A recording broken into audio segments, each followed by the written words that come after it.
Eu me chamo Marcelo Marques, eu sou especialista em marketing estratégico para o mercado imobiliário e quero te dar as boas-vindas a mais um episódio do Fala Corretor, o seu podcast imobiliário. Por aqui, grandes nomes passam compartilhando suas histórias, estratégias que realmente funcionam, tudo aquilo que você efetivamente pode colocar em prática se quiser ter resultados fantásticos dentro do mercado imobiliário. Vale ressaltar que esse é um podcast itinerante, o que significa que eu aproveito a minha agenda em diversos locais para ir conhecendo players de alta performance em cada um desses lugares. Hoje, por exemplo, eu falo com você diretamente de Goiânia, onde eu vou ter um prazer enorme de bater um papo com ele, que é um ser humano fantástico, super incrível, coração enorme, generoso pra caramba, maridão da Thalita, pai, empresário e corretor de imóveis especialista em fazendas. Uma verdadeira referência no estado de Goiás e em toda a região aqui dos arredores também. Chega pra cá, Nilson Severino. Como é que você tá, meu irmão? Na bênção? Boa tarde, Marcelo. Tudo bem? Vamos chamar a atenção para o estilo do garoto. Olha isso. Que isso, hein? Para mim é um prazer estar aqui com você. Todo meu irmão. Sem dúvida alguma, né? ter pessoas de alta performance aqui é o meu maior intuito em cada episódio que a gente grava, para levar realmente para casa de quem está nos assistindo conteúdo de real valor e aquilo que realmente já funcionou para corretores de imóveis que são muito bons no que fazem, e você é uma dessas pessoas do segmento do agro. Milson, vamos começar um pouquinho pelo seu começo. Me conta um pouquinho de você, da tua história. Você é daqui de Goiânia, não é? Como é que você de fato teve contato com o mercado imobiliário? Como que você começou a atuar no segmento de corretor de imóveis? Vamos lá, Marcelo. Para abrir um parênteses, eu não só atendo aqui em Goiânia como região, mas também atendo Tocantins, Mato Grosso, Pará, Fantástico. Minas Gerais, São Paulo. No Pará também? Então, a gente tem vários parceiros, então a gente tem conexão aí bem ampla. Legal. E falando um pouco de mim, eu não sou de Goiânia, não vim de escritório, eu vim de uma família muito simples, que na região de Tarumã, e meus pais ficou por ali por um tempo. Eu nasci em Cachoeira Alta, mas mudei para Caçu, fiquei até os 18 anos. Dos 18 anos eu mudei para Jataí. Em Jataí foi quando começou a minha história do mercado imobiliário. O meu pai, na ocasião, ele era corretor, começou, acredito que em 1985, e aí eu mudei para lá em 1989, mas eu não trabalhei ali logo naquele momento, porque você acredita que eu não queria ser corretor? Não era uma vocação minha, porque eu criei ali uma amizade com alguns filhos de agricultores, pecuaristas. E, rapaz, por incrível que pareça, eu queria ser o filho do agricultor, do pecuarista, não o filho do corretor. Não assim desmerecendo meu pai, mas eu tinha essa uma vontade. Uma crença limitante, né? Isso é mais comum do que a gente imagina, até os dias atuais. Claro que em proporção menor, mas a profissão de corretor de imóveis tem players de alta performance pelo Brasil, inclusive, que falam isso, que tinham vergonha de falar que eram corretores de imóveis, né? E hoje, inclusive, não é a primeira opção de muitos corretores. Que tem o Cresce, não é a primeira profissão, é um plano B. Claro que não é isso que a gente indica, né? Para você ser bom naquilo que faz, tem que ser sua opção número 1. Mas é muito comum ouvir falar coisas do tipo. Bem isso mesmo que você está falando. E eu lembro muito bem um povo era muito desacreditado, né? E ainda existe pessoas assim que ainda têm esse receio com o corretor. Mas eu lembro que eu acabei tomando essa decisão assim por força maior, né? Porque eu trabalhei em algumas outras atividades, tirando leite, arrendamento do meu pai. Trabalhei no IBGE. Eu lembro na ocasião que eu peguei uma bicicleta emprestada da minha irmã, que eu não tinha dinheiro. E me lembro também uma passagem que eu cheguei a pedir pouso numa carroça, uma senhorinha lá que me atendeu. E aí o tempo foi passando. 2000, eu tomei a decisão de começar a fazer essas gambiras. A gente até usa assim, fazer umas gambirinhas, né? Fazer umas gambiras ali. E comecei a mexer com uma venda de um terreno, a venda de a venda de uma casa. E eu lembro que até 2006 eu trabalhei como autônomo. Em 2006 eu bati na porta de uma imobiliária conceituada lá em Jataí, que propus para ele uma parceria, que eu via que ele não tinha uma pessoa que era ali suficiente para atender o segmento dele de compra e venda.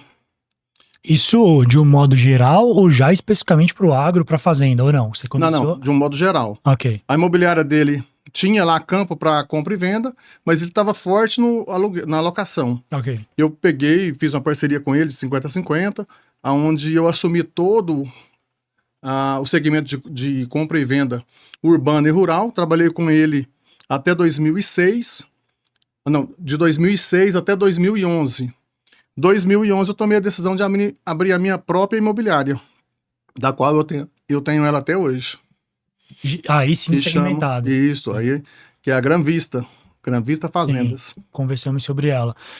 Então, quando você enxerga o mercado imobiliário e o nicho especificamente do agro, foi uma escolha de fato ou não? Como a tua história já está conectada, você sente que ele que te escolheu? Qual que é a tua percepção com relação a isso? Porque eu te pergunto isso porque tem muitos corretores que, por exemplo, não tem nenhuma realidade parecida ou próxima ao do agro, mas que quer trabalhar com isso. Você não.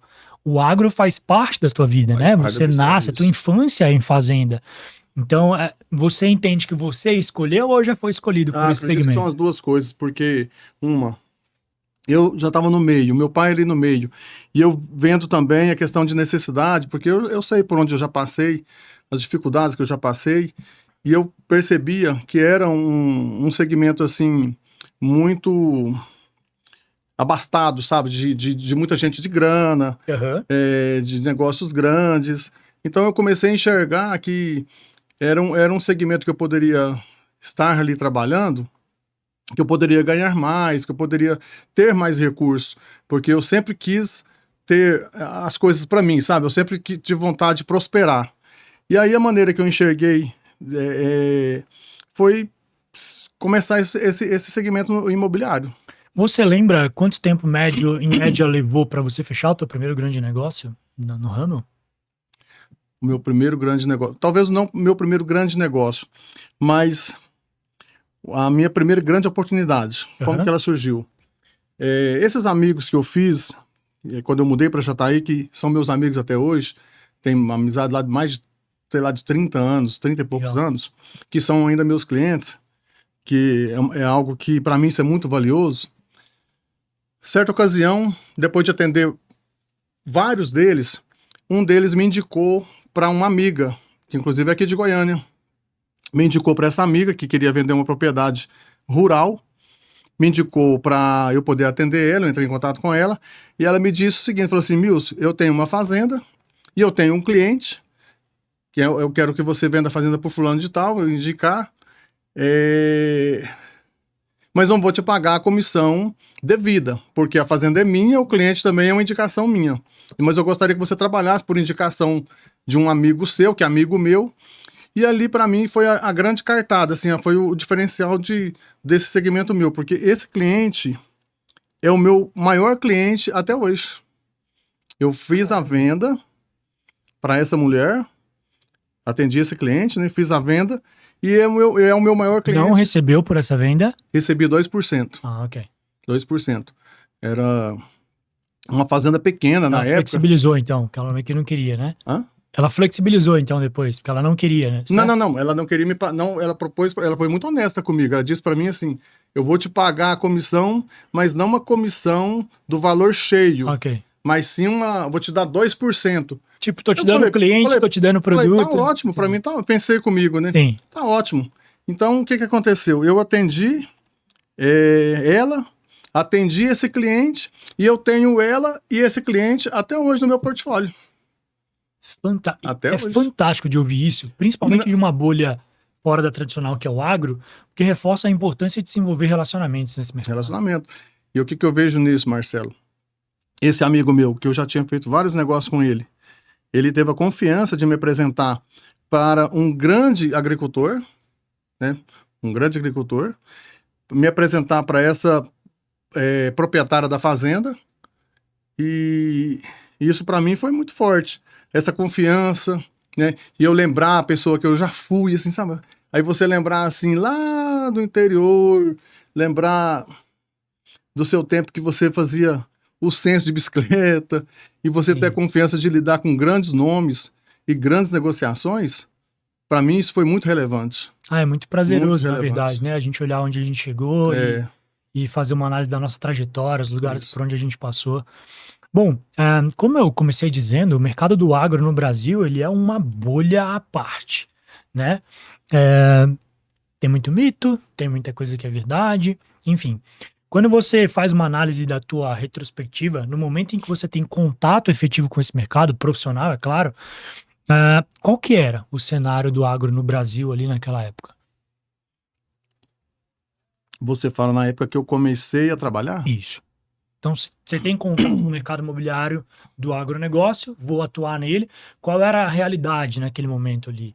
Era uma boa? Era de desafios? O mercado estava pulsante ou não? Estava em crise? Ou estava bom demais? Como é que era naquele momento? Na verdade, Marcelo, eu vejo o mercado imobiliário, ele, ele é sempre muito oscilante, né? Uhum, Ele, por mais que, vamos falar assim, tá numa situação difícil, mas você concorda que quando tá num momento difícil, você tem um comprador de oportunidade que quer fazer negócio? total. Então, assim, eu sempre vejo o mercado imobiliário como um grande mercado de oportunidades. E isso eu enxerguei, e tanto é que eu trabalhei nessa imobiliária até 2011. Em 2011 eu abri minha imobiliária. Em 2015 eu tomei a decisão de não seguir com o urbano, sendo uma das imobiliárias que mais vendeu um verticalizado. Foi feito um lançamento lá de verticalizado com 5 torres. A minha imobiliária foi a que mais vendeu. A gente ganhou, além da comissão, ganhou um bônus. Mas eu tomei a decisão de seguir no rural. Por quê? Eu enxerguei que precisava de pessoas capacitadas, pessoas competentes, pessoas que eram transparentes, que geravam confiança. E eu, Milson, já estava gerando isso. Eu já vinha gerando isso, eu percebia nas minhas negociações que várias pessoas sentiam em mim uma sentia em mim uma confiança. Segurança. E o mercado rural que eu vejo é isso aí. É uma confiança, é segurança, é transparência, é você. Eu, por exemplo, o meu papel não é ganhar correta comissão. Eu não, assim, dinheiro para mim de comissão, ele não está acima dos meus valores. Então eu percebi nessa trajetória que a minha conexão, o meu relacionamento, o meu laço de amizade e transparência foi o que mais me fez chegar onde eu cheguei. E quando você analisa essa mesma história, o que você identifica como principais desafios ali para você no começo da profissão? No começo da profissão, Aham. de verdade, é a falta de profissionalização dos corretores. Também não posso cobrar muito disso, né? Mas o maior desafio para mim no começo era porque tinha muitos corretores que não falavam a verdade, que não eram transparentes. Eu já vi corretores brigar com outros corretores, justiçar compradores ou vendedores. Então, assim, é algo para mim que o próprio corretor, ele se queimava e eu era um dos corretores que estava naquele segmento. Para mim, o desafio era ser um corretor Direito, decente. direito por conta do histórico de muitos que eu vivia. E infelizmente eu me atrevo a dizer que essa é uma realidade de dias atuais. A gente ainda tem Verdade, péssimos verdade. É profissionais isso no mesmo. mercado É isso imobiliário. mesmo. Eu tenho alguns bons amigos no mercado e a gente costuma dizer que, infelizmente, a régua para se tornar corretor é muito baixa. O crivo é muito fácil, né? Quero ser corretor.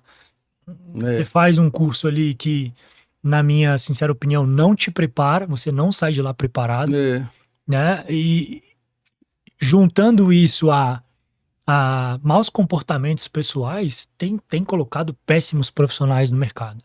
Mas Então, esse é um desafio. o que você falou que vira oportunidade, né? Então, se tem péssimos profissionais no mercado, há uma curva de crescimento um tanto acentuada para aquele que se posiciona como No meu profissional ponto de correto. vista, se você perguntar, Milson, onde que você enxergou? eu enxerguei no meu posicionamento. Fantástico. Posicionamento de trabalhar com honestidade, com caráter, com sinceridade, e é isso que me trouxe até aqui. Wilson, quando você fala das suas vendas, tem alguma que você guarde muito carinho por ela? Por exemplo, além dessa que você comentou, que te fez virar a chave assim, cara, esse negócio foi um marco para minha vida e eu mudei completamente depois que ele aconteceu. Eu tenho algumas vendas. Eu fiz uma venda de quase 300 milhões de reais. Caramba. E eu lembro que, na ocasião, me passaram essa fazenda, foram parceiros que me passou esse negócio. E quando eu vi a oportunidade desse negócio, que eu enxerguei, eu falei assim, é a fazenda que eu estou procurando. Porque eu sou meio olheiro, assim. Uhum. Eu tenho um cliente e eu faço esse trabalho de olhar e buscar aquilo que ele precisa. Curadoria, né? Isso aí. E quando eu percebi que essa fazenda era aquilo que meu cliente precisava, eu falei assim, fui para dentro desse negócio. Quero falar com o proprietário. Eu pedi para falar. Aí eu lembro muito bem que na época esse proprietário estava para a praia com a família e eu falei, eu preciso falar com o proprietário. Eu preciso falar com o proprietário que eu tenho um cliente, meu cliente é fulano de tal e eu preciso falar com ele. Para quê? Para validar, para ter certeza se tudo aquilo que estava me passando, se era real. Sim. O proprietário aceitou falar comigo, marcamos de encontrar uma semana depois, até eu fui para a região, para a cidade dele, fiquei uma semana lá para avançar com a negociação. Quando eu falo com o cliente, Marcelo, igual eu falei com o vendedor, o que eu faço? Validou? Vou na fazenda, olho, vejo que é aquilo mesmo que eu estou procurando para o meu cliente, falo com o meu cliente, mostro para ele, falo, tá aqui, essa é a fazenda. Quando eu chego a levar, geralmente, assim, vou te falar, dificilmente não dá certo. Então, e eu lembro que validou, meu cliente falou assim, é a fazenda, vamos para cima. Eu fechei esse negócio, fui para a cidade do vendedor, e lá conversa vai, conversa vem, foi uma semana de conversa. Milson tratando de uma negociação de quase 300 milhões com o vendedor. Isso é meio estranho para o dono de uma fazenda, você concorda? Sim, Por exemplo, tanto é que esse proprietário, ele fez um comentário, falou assim, eu nunca vi uma negociação dessa de um corretor sentar e ele mesmo falar, fazer a proposta, chega para cá, chega para lá, porque eu tinha essa autonomia de fechar um negócio. E ali eu lembro muito bem que nós fechamos o negócio, escrevemos uma folha de papel, as condições do negócio, eu assinei e ele assinou. E eu levei esse papel para a mesa, na época de assinar o contrato definitivo. Para mim isso foi muito importante. Foi muito, assim, muito forte, sabe? Uhum. Eu assinar um papel de uma negociação, assim, milionária, né? Não, e números estrondosos, né? Números estrondosos. Opa, bacana. Empresários de alto patrimônio acumulado, Milson. Como que é, de fato, a experiência de lidar com eles? Marcelo, é gente como a gente, só quer se conectar, ele quer confiar. Qual que é a tua leitura a respeito desse tipo de cliente? Marcelo, vamos lá. Existe pessoas e pessoas, né? Sim. Tem pessoas que, por mais que não tenha talvez tanto patrimônio, é difícil de lidar. Sim. Mas eu sempre busquei nas minhas negociações gerar uma boa conexão. Então, assim, Milson, não tenho dificuldade de conectar, não tenho dificuldade de me relacionar, sou muito tranquilo. Eu sou uma pessoa que dou muita abertura para a pessoa, para ele apresentar a opinião dele, para ele também procurar me conhecer.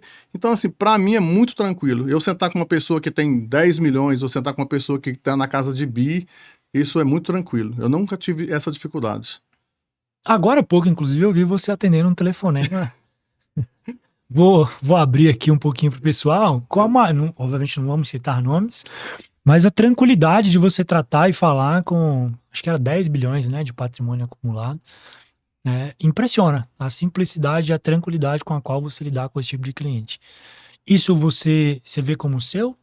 É meu isso, não? Eu aprendi, eu treinei. Como você enxerga essa sua prática? Um pouco disso, você fala porque eu atendi de uma forma muito tranquila? Essa capacidade de se conectar absurdamente, com o público que para muitos corretores causaria nervosismo, né? Seria um dilema de como lidar com Sei. esse tipo de público. E você lidar com a maior tranquilidade do mundo.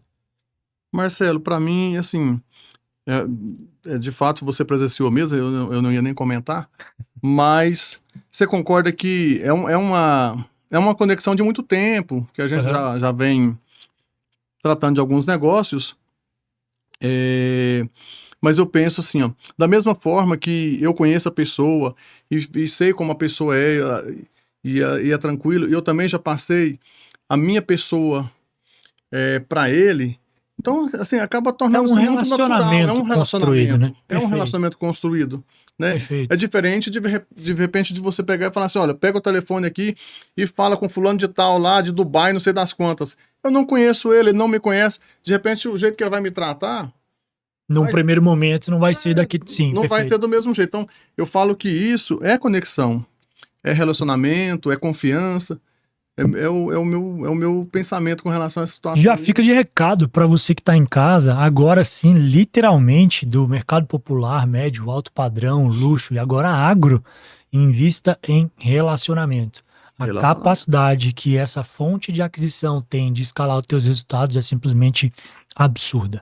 Quando você olha para essa tua trajetória, o que mais te dá orgulho, meu? A gente falou agora há pouco, inclusive, do quanto é satisfatório e prazeroso a gente pensar nas coisas que onde a gente tá, o que a gente faz, o que a gente conquistou e de onde a gente veio, né? Mas o que que te dá orgulho quando você pensa na sua trajetória? Tipo, cara, isso aqui pra mim é fantástico, é um sentimento absurdamente gostoso. Do que você sente orgulho quando você olha pra tua história? Por incrível que pareça, Marcelo, por mais que eu comecei te falando que eu queria ser o filho do fazendeiro, aquela pessoa próspera Sim, e, ter patrimônio, não é isso. Você acredita? acredito. Que graças a Deus eu consegui assim adquirir algumas coisas, mas para mim o que é mais importante é eu receber uma ligação de um cliente e falar assim: olha, eu tô te ligando porque o fulano de tal indicou você. Olha, eu estou colocando a minha fazenda para vender com você porque eu tenho boas referências sua. Então, assim, o que que é mais importante para mim hoje é o meu legado, é o meu nome, é a minha história. Tanto é que eu tenho uma historinha para te contar. Me conta, por favor, que fique só aqui entre a gente e os milhares de pessoas que vão nos assistir. Me conta. Marcelo, eu lembro muito bem, isso foi em 2016. Eu estava buscando atender um cliente. Aham. É, E eu precisava muito fazer uma venda. Eu estava é, precisando, sabe? Aham. Parece que a gente tá sempre precisando, né? Por mais que a gente tenha as coisas, parece que a gente tá sempre precisando. Mas eu lembro que eu fui atender um cliente e assim, a gente estava falando de negociações acima de 150, próximo de 200. Aham. E isso, para mim, era para ser uma das maiores negociações, né? Era para ser uma das maiores negociações. E eu lembro que eu cheguei e olhei várias fazendas, validei algumas, e aí esse cliente meu, por várias vezes que eu validei, ele pegou o avião e foi. A gente chegou a fechar, parece até história de corretor. Parece até história de corretor ou de pescador. Eu fechei 4 fazendas no Xingu para esse cliente. Fechei uma, depois não deu certo por questões de indígenas. Fechei uma outra, não deu certo por conta de documentação, um monte de Aham. questões lá, burocráticas, que o advogado encontrou, e sobreposição, e não deu certo. Fechamos uma outra de boca. Eu cheguei, o valor da fazenda era 176 milhões, esse negócio. 10 mil hectares. Caramba. Lembro muito bem. A- O gerente mostrou pra gente, fala com o vendedor. Aí o meu comprador chegou pra mim, por incrível que pareça, é nesses pontos que eu fico assim, admirado. O comprador falou assim: Mills, e aí, como é que nós vamos seguir? E aí eu tinha conhecido bastante a região e entendi que aquele negócio era muito bom. Era excelente. Ele falou assim: Mills, e aí? Como que nós vamos falar? Porque a fazenda serve, como é que você. O que que você sugere? Eu falei assim: ó, você vai ligar Você vai falar com o comprador, com o vendedor e dizer para ele o seguinte, falar assim, olha, eu olhei sua fazenda conforme você autorizou, eu falo isso, eu lembro como se fosse hoje. Ele sentado assim, você vai falar que você olhou conforme ele autorizou e que a fazenda serve pelo valor que ele disse e você quer só marcar para a gente fazer contrato, marcar para fazer porque a pessoa era de fora. E foi assim, e o dono da fazenda atendeu ele, conversou com ele, tudo, e falou assim, então tá, você me dá uma semana que eu vou organizar para ver minha agenda. Pois o dono da fazenda, depois de uns 3 dias, ligou pro gerente e falou assim, olha, eu andei pesquisando e eu não vendo a minha fazenda por esse valor, eu vendo a minha fazenda por 250 milhões. Caramba. Caramba, eu com o negócio ali feito, comprador feliz, realizado. Meu cliente só falou assim, Milson, não dispensa o negócio. Vamos esperar as análises de solo para a gente validar essa terra e aí depois a gente vê o que faz. Aconteceu que as análises não foram satisfatórias, dispensou o negócio. Wilson, vamos falar agora um pouquinho sobre o mercado imobiliário do agro, mas voltado para tempos atuais. Existe algum tipo de movimentação mais silenciosa, alguma coisa que está acontecendo e que não necessariamente todo mundo já se ligou, já se antenou para isso? Então, na ocasião, Marcelo, eu recebi uma ligação de um grupo imobiliário que me procurou, que está com o pessoal buscando aquisição para a área de Macaúba. Macaúba? Eu, na verdade, eu conheço Macaúba, na minha região lá de Caçu. É a extração de óleo, né? De óleo. Ok. E então esse pessoal chegou até mim, que para mim é algo novo, é algo silencioso que está chegando aí. Então já fiz a captação de uma área, 16 mil hectares, e eles querem um número bem considerável, né? Já fizeram aquisição de 90 mil hectares, Caramba. pelo que me passaram, e quer chegar a 250 mil. Caramba. E aí, então é algo novo. Isso especificamente aqui na região ou Brasil? Não é Brasil, mas fica na região Minas e Bahia. Existe muito a alavancagem de informações que não necessariamente são verídicas hoje no Brasil.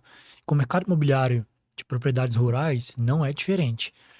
Tem alguma mentira ou um grande mito que você vê por aí que estão falando, que está acontecendo e que não está e que se discorda disso? Existe algo assim com o agro? Então, por incrível que pareça, existe sim. Começou a sair umas matérias que, na ocasião, eu cheguei a ligar numa emissora. Cheguei a ligar numa emissora para conversar sobre. A matéria diz o seguinte: fazendas abaixo do preço, 50% abaixo do preço. Caramba.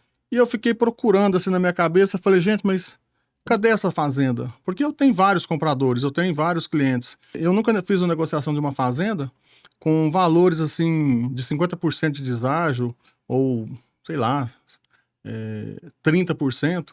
Então, para mim, isso é um exagero. O que eu tive analisando sobre isso? Em 2021, aí eu fui refletir, em 2021 eu fiz a venda de uma fazenda em saca de soja, 1.100 sacas de soja, fazenda estruturada, montada. E essa mesma fazenda, se a gente trazer ela para a realidade de hoje, vai estar em torno aí de 1.400, entendeu? De repente pode ser que ao entorno vai pedir 1.500. E o que eu percebi, fazendo a comparação? Nessa época de 2021, essa soja estava custando R$180 a saca. E hoje a soja está 107. Então, eu estou vendo aí que é uma informação invertida. Não foi a fazenda que desvalorizou. Não é a fazenda que desvalorizou. Porque de 1.100 para 1.400, 1.500, a fazenda subiu, concorda? Okay. Sim. Então não é verdade uma informação de que há uma grande mágica acontecendo e as não é verdade porque eu não tenho essa fazenda. E eu trabalho com vários parceiros, com vários clientes. Eu não tenho esse tipo de negócio. Se perguntar para mim, eu quero comprar uma fazenda hoje com deságio de 30%. Eu não tenho. Agora imagina com 50%. Entendeu? Perfeito. Para mim, é um mito, é uma mentira, é uma inverdade. E verdade precisa ser dita. Precisa ser dito. Existe alguma janela de oportunidade que você enxerga agora no que diz respeito à compra de terras? O que eu percebo, Marcelo? Eu tenho observado o seguinte. A janela, ela pode ser gerada pelo seguinte fato. Nós não estamos passando um momento assim tão tranquilo, tanto na agricultura, a pecuária passou por uns percalços bem devastador por conta de preço. Então, por conta disso, gerou muito endividamento. Então, o que eu enxergo? Essa janela de oportunidades são nesses negócios, pessoas que precisam vender, que abriram RJs, que não está conseguindo sobreviver com a agricultura, com a pecuária, que precisa vender a propriedade. Então, nesse momento, é o momento de fazer bons negócios. É onde eu vejo oportunidades. Perfeito. E não necessariamente, obviamente, o investidor que vê nisso uma lacuna de oportunidade vai passar pela mesma dificuldade. Aí vem uma questão de gestão, de entrar no mérito da pecuária, da agricultura, certo? Eu vejo muito isso. Tanto em vários segmentos, né, Marcelo? Se a gente for analisar, tanto empresários, no segmento de indústria e também agricultores e pecuaristas, é gestão. Eu atendo clientes que é agricultor, que está só comprando. E eu tenho várias outras pessoas que quer vender e está vendendo por conta de aperto. E planta o mesmo tipo de área, na mesma região, safra e safrinha. Qual é o motivo disso? É gestão. Então, eu vejo que essa lacuna é justamente por conta de uma gestão que a pessoa acaba desfazendo de um bom imóvel. Milson, me conta, majoritariamente os teus clientes são mais da agricultura, mais da pecuária, isso é mesclado? E paralelo a isso, o que você enxerga de oportunidade nesse mercado, de tendência, digamos assim? Na verdade, Marcelo, sempre foram os dois, tanto na agricultura e na pecuária. Lá na minha região de Jataí, eu atendi mais agricultores por conta da região, que é safra e safrinha. Então, Clima também, né? clima. É uma região assim, muito rica nesse segmento de agricultura. E eu agora expandindo os meus negócios, vindo aqui para Goiânia, percebi que Goiânia tem uma lacuna bem bacana na questão de pecuária. E aí eu vejo uma oportunidade nos dois segmentos. Aqui já ganha força, Já então, se ganha a gente força, comparar com certeza. com a agricultura que você tinha de uma realidade lá de quê? De 30 e poucos anos? 36 anos. Perfeito. 36 anos. E aí eu enxergo que aqui também dá para a gente gerar vários negócios de oportunidades por conta do meu conhecimento, do trabalho que eu consegui desenvolver lá na minha região, e eu estou trazendo isso para Goiânia para poder atender todos esses investidores que têm esse interesse Juntando experiência à oportunidade. de adquirir propriedades. Perfeito. Perfeito. Vamos falar de produto então, Milson. Estamos de frente com uma fazenda ali. O que Milson analisa, né? Quais são os primeiros sinais de que é um bom negócio, de que é um produto viável para se trabalhar? É um pouco relativo, Marcelo, mas Aham. vamos pensar. Mas um fato que é muito importante. Estou de frente de uma fazenda. Onde é essa fazenda? Como é essa fazenda? O que ela produz? O que ela pode me trazer de taxa de retorno? Então, são vários fatores que eu analiso, né? Eu estou olhando uma fazenda para agricultura. Então, eu vou ver se é uma fazenda plana, tem argila, a região que tem um clima favorável. Então, Volume de chuva, no caso. chuva é o clima. Então, são vários fatores. Agora, pecuária. Eu estou buscando o quê? Eu quero uma fazenda que consegue ter bastante capacidade ali no manejo. Eu não vou comprar uma terra totalmente cheia de areia, arenosa.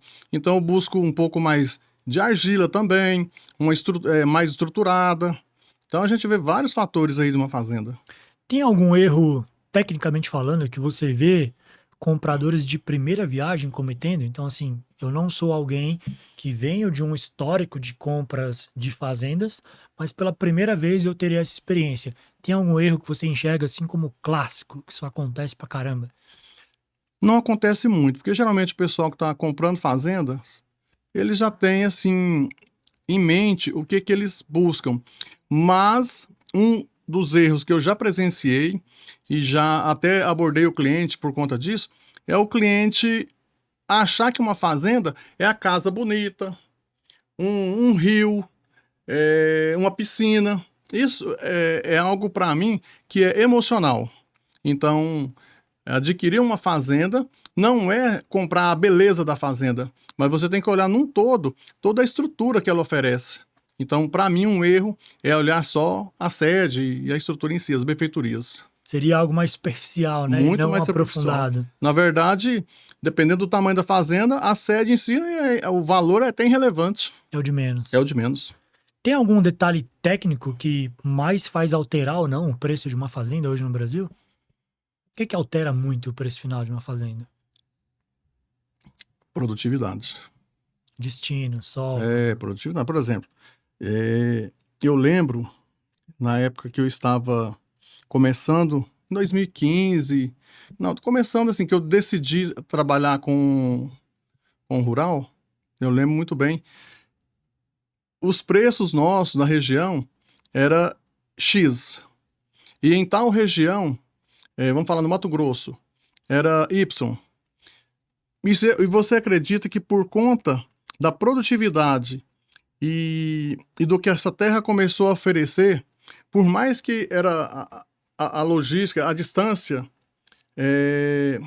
estava um pouco mais longe aqui do nosso centro, mas essas terras foram igualando. Justamente por conta de alta produtividade, de logística também, de clima. Então, o que eu vejo é isso, é a produtividade de uma fazenda. Mais cedo, você estava me falando da importância de desenvolver relacionamentos, né? Na sua área de atuação. Entretanto, antes de um relacionamento se iniciar, existe um contato mínimo prévio com qualquer pessoa no planeta, certo? Quando a gente fala de empresários, de fato, de pessoas com alta relevância, com alto patrimônio acumulado, e que você ainda não desenvolveu um relacionamento com eles, como que você lida com esse contato inicial, de repente com aquele empresário ou potencial cliente que chega um pouco mais desconfiado? Você tem algo catalogado a nível de processo, por etapa ou não? É o lado humanizado mesmo e vai conduzindo? Como que isso acontece hoje para você no dia a dia? Geralmente, Marcelo, um cliente desse empresário, ele sempre chega até você através de uma indicação, uma informação a um parente, alguém que informou. Então, ele já chega assim, é um pouco mais tranquilo, sabe? É mais fácil de lidar, de se conectar. Mas, vamos dizer, uma pessoa que a gente não conhece, Aham. não conheça ele. Hoje, o que eu vejo? E eu percebo muito isso. Você, você concorda que dá para você começar a identificar uma pessoa por uma ligação? Sim, Por sim. uma ligação, por você estar conversando pessoalmente, você percebe o jeito, a maneira. Então, isso não é diferente de um empresário comigo. Ele pode perceber se eu sou uma pessoa transparente, se eu sou uma pessoa do bem. Assim como eu posso perceber se esse cliente também não é um cliente que eu quero atender, se é um cliente do bem. Quando a gente fala de estratégias voltadas ao mercado imobiliário, entender de pessoas é mais valioso do que entender de produto, né? Então, para mim não foge a regra. Fazenda não foge à regra do imóvel tradicional por si só. Eu sempre defendo isso. Pé direito, alto ou baixo, número de vagas na garagem, né? Meu, isso pouco importa. Você precisa entender de pessoas. Pessoas. E quando você fala de leitura comportamental, é legal porque te chancela como um profissional consultor. Ou seja, o que você faz não é por si só uma venda de um corretor de imóveis. É um caráter consultivo. Isso te diferencia completamente de algumas centenas de profissionais que talvez estejam no mesmo segmento que você. É legal ver que até no agro, essa leitura de comportamento sobre pessoas chegou e que você faz isso com maestria no seu dia a dia. De coração dá gosto, como estrategista, ver que profissionais do agronegócio também usam a questão de leitura comportamental como técnica, digamos assim, de alavancagem de resultados, tá? Vamos lá. Quando a gente fala de histórico dessas leituras comportamentais, de pessoas por si só, você estava até comentando comigo mais cedo nos bastidores sobre pessoas que chegam em um determinado lugar e adotam uma postura mais calada, mais quieta, ou outros que acabam perguntando um pouquinho mais. E você tem um olhar mais criterioso para identificar como nível de interesse de venda. Como que você faz isso? Porque pelo que eu entendi, basicamente boa parte dos clientes que chegam até você, eles precisam da tua curadoria para entregar as melhores opções com base naquilo que eles querem. E quando eles vão até o lugar com você, eles basicamente querem chancelar, confirmar essas informações que você passou. É daí que você tira o critério que quanto mais ele falar e ele me perguntar, mais um indicador positivo de que uma venda vai acontecer? Seria mais ou menos esse o teu critério para avaliar ele naquele momento? Na verdade, são vários critérios. Não necessariamente esse de falar mais ou falar menos. Eu gosto muito de entender o que ele está falando, na verdade. Porque tem pessoas que procuram você para comprar uma propriedade, ele fala, e você fala assim, o que mesmo que ele está querendo? De forma Parece que aleatória, é né? como se nem ele mesmo estivesse sabendo o que ele está procurando, sabe? Assim, buscando. E é por isso que eu gosto muito, Marcelo, de sentar com o comprador, com o investidor, conversar com ele, entender melhor, com calma. Geralmente acontece situações assim, às vezes por telefone, eu quero comprar uma fazenda, assim, assim, assim, assim, assim. E, pessoalmente, você passa uma tranquilidade, você faz perguntas assertivas. Então, eu vejo essa parte de comportamental, assim, essa captação feita pessoalmente. Agora, uma questão que eu observo muito é quando eu estou negociando com uma pessoa. É a percepção de entender se ele está jogando, conversando, se está interessado, se está só especulando. Então, eu consigo ter essa percepção de se o negócio vai avançar, se é um cliente que só está buscando algumas informações mesmo, e Se ele é um mero curioso ou não, né? desse jeito. Então, assim, eu vejo que tem muitas pessoas que tentam, às vezes, se passar por uma pessoa como comprador. Eu já atendi várias pessoas de São Paulo me ligando, falando, eu tô querendo umas fazendas na região e tal. Aí eu fui buscando conversar com ele. Era avaliadores de banco. Aí eu falei, amigo, vem cá, seja sincero comigo. Você está procurando fazer esses laudos de avaliação, assim, assim, assim, assim. Então você começa a perceber nas perguntas, entender se realmente é um comprador, se não é um comprador, se é um curioso, se é um avaliador de banco. É nesse aspecto que eu falo, de você buscar conhecer mais a pessoa. Perfeito. Nilson, falando um pouquinho sobre perspectiva de futuro com relação ao mercado imobiliário do agro, me corrija se eu estiver errado. Eu não sei se em plano 2026 existe ainda alguma terra subvalorizada, um lugar que ainda não foi descoberto ou explorado e que ele vai estourar. Não sei se isso existe ainda, ou se existiu, imagino que sejam estados longe do epicentro. Ou se não, se existe aqui em Goiânia, ou pelo contrário, a oportunidade hoje ela é muito mais atrelada a uma má gestão, com uma terra que já existia. Existe isso hoje? Como que você enxerga essa lacuna de oportunidade dentro da tua área de atuação? Então, Marcelo, do que eu percebo e já tem um tempo, vem acontecendo muito aí nesse segmento do agro, é uma má gestão. E por conta disso, tem ocorrido vários negócios de oportunidade e também atrelado à sucessão. O filho que não quer seguir, o filho que não está junto com o pai, que foi para outros lugares, foi fora do Brasil, e aí o pessoal não quer seguir com os negócios, o pai acaba morrendo uma hora dessa, e ele vende a fazenda de qualquer preço e quer seguir por outros ares. Então eu vejo e tenho percebido muito bons negócios nesse segmento, má gestão e sucessão. Então, basicamente, não se trata de uma terra nova, né, que foi descoberta. É muito mais por alguém que hoje está passando dificuldade por não ter tocado direito esse negócio, ou uma questão de sucessão que parou de ser continuada, o padrão de Bem, comportamento mudou. bem isso daí. É uma questão de comportamento. Eu vejo que está faltando. É um trabalho específico na gestão e na sucessão que não tem ocorrido. Então, por isso, tem surgido vários negócios de oportunidades. Acho que quando a gente fala dessa relação com filhos, Um pouco do que você está trazendo, resumidamente, acho que a gente passou por uma geração, ou está acabando essa geração, onde o filho queria ser igual ao pai, né?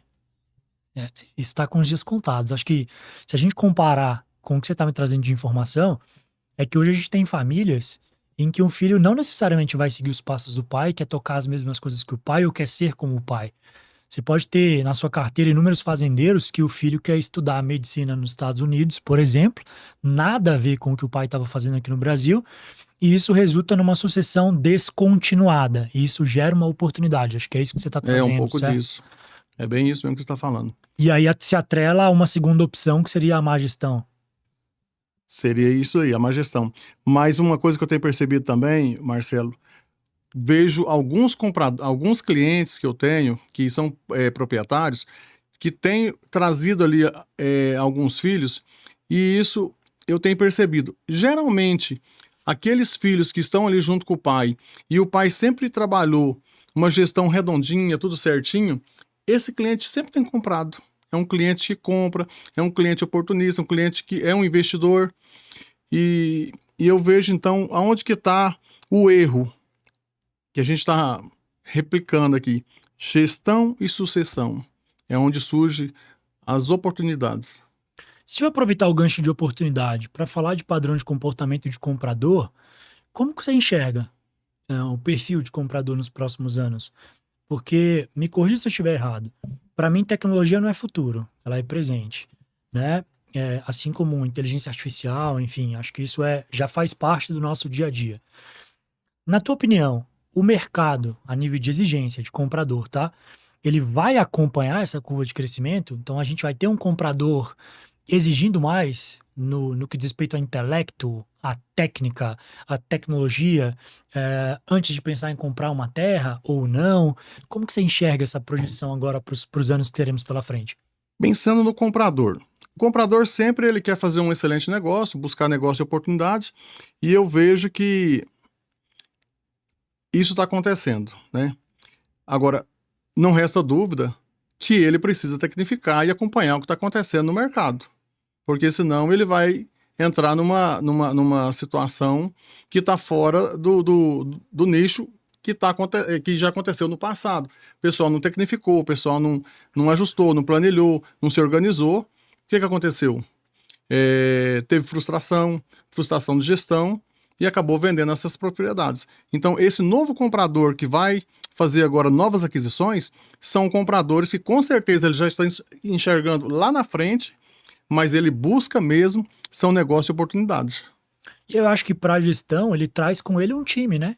Com Para certeza. tocar, para gerir, Com time de certeza. tecnologia, é uma outra preocupação que ele passa a ter depois de ter enxergado uma oportunidade de negócio. Com certeza. O que ele busca mesmo de fato é fazer um bom negócio.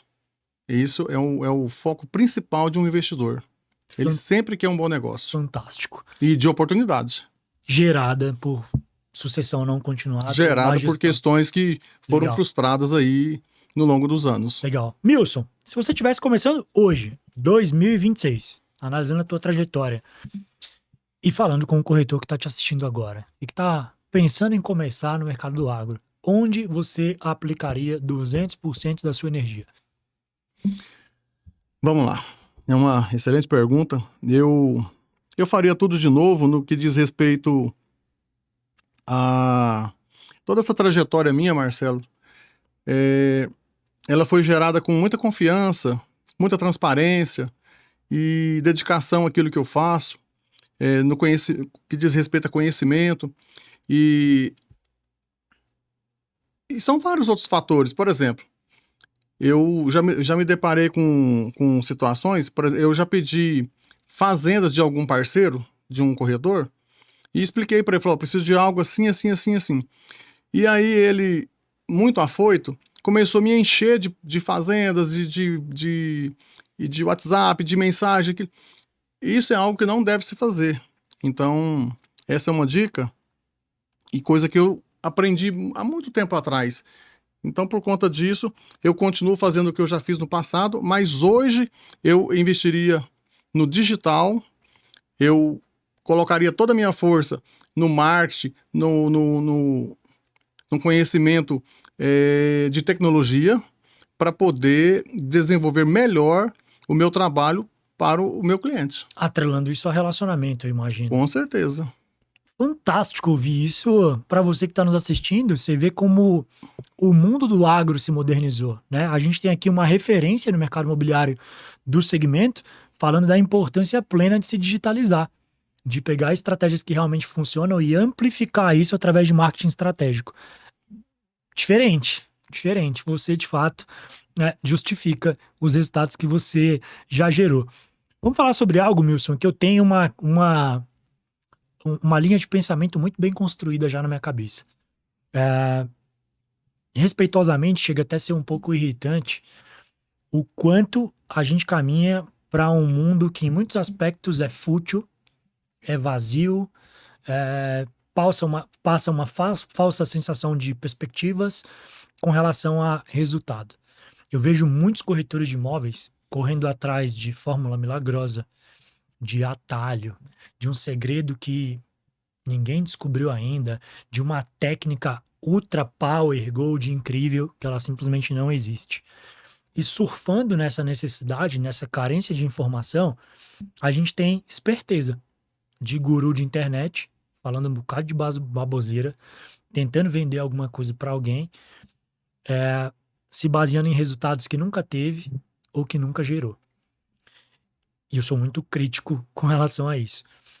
Qual é o teu pensamento a respeito do que verdadeiramente separa profissionais medianos de profissionais bem-sucedidos no teu segmento? A primeira coisa, Marcelo, que eu vejo que separa é o caráter de uma pessoa. É você procurar fazer tudo aquilo que é certo, né? Fazer tudo que é certo. E você tem que lembrar que você está realizando ali o desejo de um cliente, e não o seu desejo, e não a sua vontade. Então eu sou muito cauteloso com isso. Eu procuro analisar muito bem o meu cliente e procurar não sufocar ele tanto com ligações, com informações que não sejam verdadeiras, horários e dias deselegantes. Então, eu vejo que você tem que ter um zelo por esse cliente, onde você cria ali uma conexão e não ficar enchendo esse cliente com algo que não seja relevante. Por que eu falo disso? É onde você precisa fazer aquela entrevista, conhecer, saber o que ele precisa. Então, eu digo para você, o corretor, que está começando, seja honesto, seja transparente, e não só com o vendedor ou com o comprador, mas com um parceiro, porque você precisa de um parceiro, você precisa de uma pessoa para estar ali somando com você. Então, desde que você tenha honestidade, transparência, verdade e faça do jeito certo, isso muda no cenário.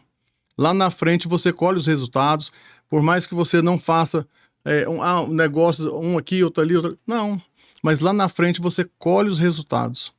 Então, o que eu deixo para um parceiro, um corretor, é ser honesto sempre, ser verdadeiro sempre. Eu fico surpreso de ouvir a sua resposta sendo atrelada a princípios, valores, crenças, para além da relação com o cliente, e trazendo isso para a realidade entre corretores. É muito bonito de ouvir isso. Porque, na minha opinião, Milson, o mercado imobiliário, ele tem um ecossistema relativamente grande. Tem muitos profissionais envolvidos no mercado imobiliário, você concorda? Bastante. Então, a gente tem corretor, tem a imobiliária, tem o construtor, tem o incorporador, tem o proprietário, tem a parte de cartório, tem a parte jurídica. São muitos players envolvidos nesse ecossistema. Muito prostituído, né? E eu enxergo eles com dificuldade de se enxergar. Então, tão triste quanto, ou mais, do que você vê péssimos profissionais com relação a clientes, são péssimos profissionais com relação à sua própria classe. Corretor passando um amigo para trás, um colega de profissão para trás, dando um jeitinho de se embolar, de fazer rolo, de deixar alguém para trás. Então é raro a gente ver resposta de profissionais que fogem da linha do cliente. Eu acho que o mercado imobiliário tá precisando disso, sabia? E eu Tá vejo, precisando de Marcelo, players que respeitam o seu coleguinha, que o enxergue com real valor, tanto quanto ele tem a partir do momento que ele tira o seu registro no Cresce. Isso é fantástico. que muitos desses que procuram esse caminho, eles se perdem no meio dessa caminhada aí. Imagina. Eles não conseguem seguir assim por bastante tempo. Então, se hoje um corretor não se profissionalizar e ele não se educar com relação a um melhor atendimento, a conhecimento e transparência naquilo que está fazendo, ele vai ficar fora do mercado. Eu Ele imagino, não é sustentável, né? não é Acaba sustentável. que não vai ficar nisso por muito tempo. Você basicamente reforça a importância de algumas qualificações básicas para um corretor atuar, né? É isso. Princípios, valores, É isso aí. crença, transparência na tratativa e, para além dessa tratativa ser com o cliente final, com seu coleguinha de profissão, Com que às certeza. vezes te ajuda a alavancar seus resultados. Certo? Wilson, tem hora certa para você recusar um cliente? Você tem essa leitura, essa experiência, hoje com base em tudo que você já viveu, Marcelo? Tem. E essa hora a gente precisa fazer. Como que isso hoje acontece no teu dia a dia? Rapaz, tem horas que tem que recusar um cliente, sim. O que eu vou te explicar? Já chegou clientes para mim que ele veio através de outros corretores. Olhou com A, com B, com C, e aí eu cheguei a perguntar. Falei, eu fiz a leitura para entender o que ele precisava, o que era isso, o que era aquilo, e alguma dessas leituras que ele falava, e me contou também os imóveis que ele olhou, eu peguei e fiquei assim, mas esse era um imóvel que encaixava para você, tipo o perfil, a localização, o tamanho, o preço, isso. Mas sabe quando você percebe que parece só quer andar e quer conhecer mais? Então eu percebi que ele estava um pouco perdido. É um cliente que não estava definido. E eu simplesmente falei, ó, eu não tenho a mercadoria que eu poderia te oferecer, você já viu. Então eu não consigo te mostrar outras coisas que vai fugir do perfil que você está buscando, porque eu não tenho. O que eu teria, você já viu. Então, na minha opinião, aquela seria a fazenda. Aí, nesse momento, eu deixo de atender. Porque eu não vou andar à toa com ele, não vou fazer ele perder tempo, eu não vou ficar desgastando esse cliente só para... E nem se desgastando, E né? nem me desgastando. Então, se eu percebo, já aconteceu dessa forma, eu desligo do cliente. Corretor de imóveis de alta performance precisa entender que demitir cliente não é um problema. É se autovalorizar. Então, saber até onde seu limite vai dentro de algo que você está conduzindo. Eu lembro de uma vez, Marcelo, tinha uma pessoa, ele era de Uberlândia, era um cliente. E ele falou para mim, ó, tô buscando uma fazenda, era uma coisa, uns 100 e poucos alqueires. E eu estava em parceria daquela imobiliária que eu comentei. E aí eu comentei que eu tinha uma fazenda na beira do asfalto, de 130 alqueires. Falei, olha, só que a fazenda, ela é toda na Mendícola. Toda na Mendícola. E aí ele tinha deixado claro que ele não queria uma fazenda de Mendícola. Ele queria no Braquearão, outro tipo de capim. Tá bom. Passado um tempo, esse comprador me liga. Milson, você tá por onde? Eu falei, tô em Jataí. Ele falou assim, você tem disponibilidade de me mostrar aquela fazenda? No primeiro ele perguntou se estava disponível, como é que estava aquela fazenda, eu falei que estava disponível ainda. Ele falou assim, você pode me mostrar aquela fazenda? Eu falei, ué, mas você não comentou que você não queria fazenda na Mendícola? Ele falou, não, mas vamos lá, vamos passar lá, eu quero ver, não sei o que, não sei o que. Rapaz, eu saí de Jataí, andei uns 160 quilômetros, fui lá, mostrei a fazenda para ele. Ele estava vindo de um outro lugar, olha só para você ver como que é.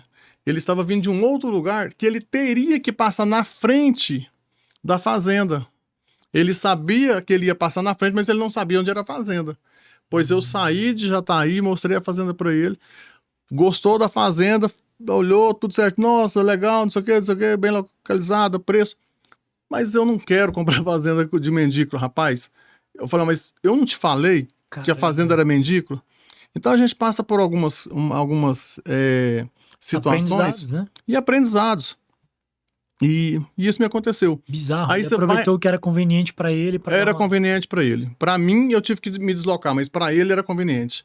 Então, assim, a gente pega vários tipos de cliente e é um aprendizado. Isso ajuda de alguma forma pro seu crescimento, né? Traz um pouco de experiência e mais bagagem ainda pra tua trajetória. Wilson, pode falar, por favor. Na verdade, eu não sei nem como, porque se eu tiver, de novo, atendendo um outro cliente e ele falar que quer olhar a fazenda, como é que eu vou falar para ele que não vou mostrar, nesse caso? Sim. Então eu não consigo, assim, eu fico por entender o que passa na cabeça da pessoa que já tem na mente dele que a fazenda não serve por ser mendícola, aí eu fico, é por entender, na verdade é isso. Sim, um tanto interessante, tá?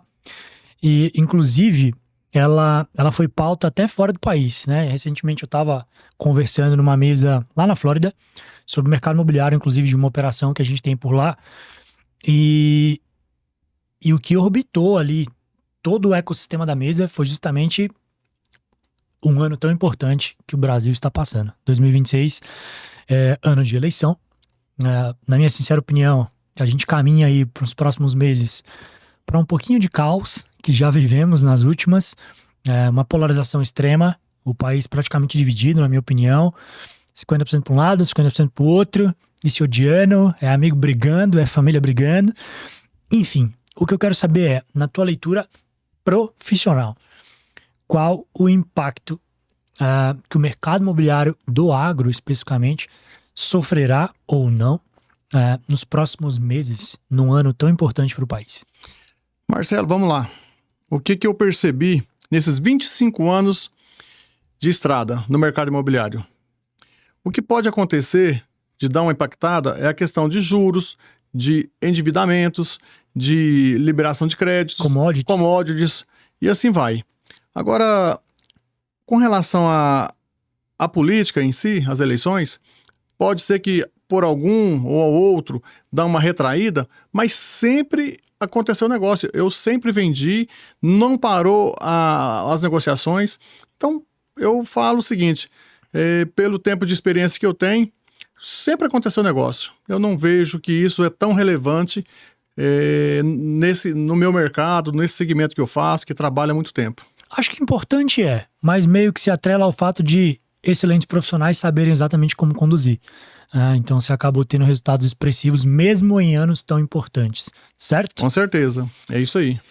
Wilson, considerações finais. Eu queria agora que você, por gentileza, olhasse para essa câmera aqui, inclusive, e desse um recado aí que você acha importante, do fundo do teu coração, talvez, para o corretor que dedicou um tempo a te assistir até esse momento, talvez um investidor, por que não, tá por aqui também querendo ouvir o que você tem a dizer. Momento todo seu. Obrigado, Marcelo. Obrigado pela oportunidade. Você, corretor, com certeza, se você chegou até aqui, algo de aprendizado você acrescentou aí no seu portfólio. Eu quero deixar para você que uma mensagem que você seja sempre verdadeiro, seja sempre parceiro e trata seu cliente como um amigo e considere ele uma pessoa da sua família. E não leve para o coração apenas a questão da comissão. Então, para mim, esses 25 anos de mercado foi muito importante. Eu fiz vários negócios, mas o mais importante foi gerar conexão, gerar relacionamento, gerar amizade. Então, não esqueça de Deus, coloca Deus na frente e seja sempre amigo do seu cliente. E você, cliente, comprador, investidor, vem falar comigo. Vamos conversar, bater um papo. Quero escutar e sentir a sua dor para poder te atender. Tomar um cafezinho e comer uma pamonha também. Com certeza. Por que não?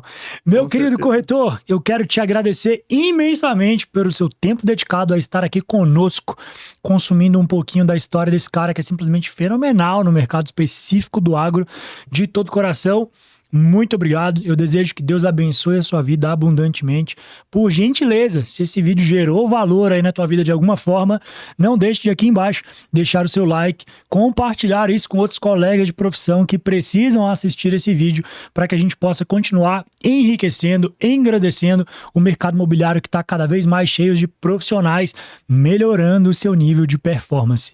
Por aqui, eu deixo meu abraço e de todo coração agradeço a você mais uma vez. Wilson, Muito obrigado, meu irmão. Abraço. Tamo junto. Que você continue fazendo um trabalho fantástico e Deus continue te abençoando Amém. abundantemente. Todos nós. Fechou? Amém. Tamo junto, turma. Até mais.